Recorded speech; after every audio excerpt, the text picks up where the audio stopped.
Rujiatu Neneturi entered politics in 2007, mainly to advocate against female genital mutilation. After one term on a local council, she says her political party refused to give her another seat on 3 different occasions. In one election for 2 council seats, she says she won the second highest number of votes, but her party put a man in the seat after the election.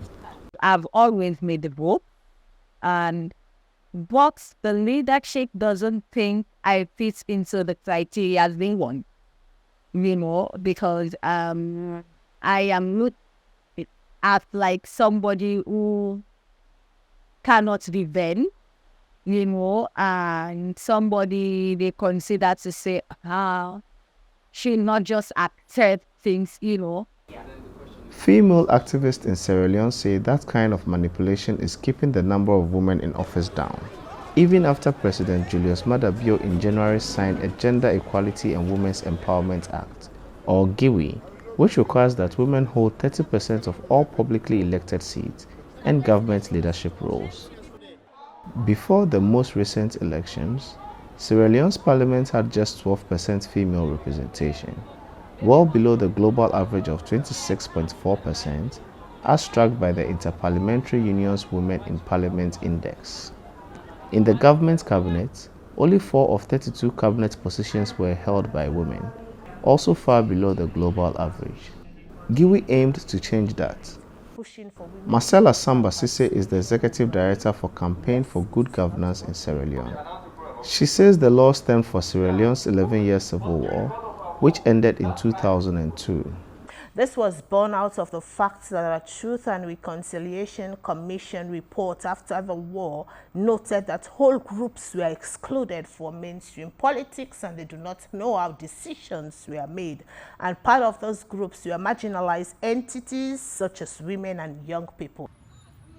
Since the implementation of GEWE this year, female lawmakers were voted into 41 of 135 parliamentary seats, more than double the number in the last parliament.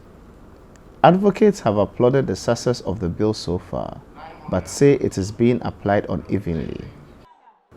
Under Sierra Leone's election system, voters cast ballots for a party, not an individual. Parties then fill the seats they've won from a ranked list of party members.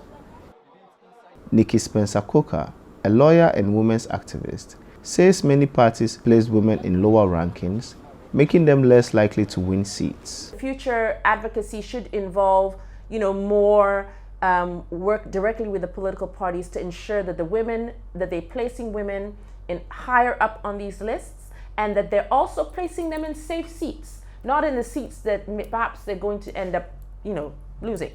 If the law had been followed properly, activists say there would be even more women in parliament.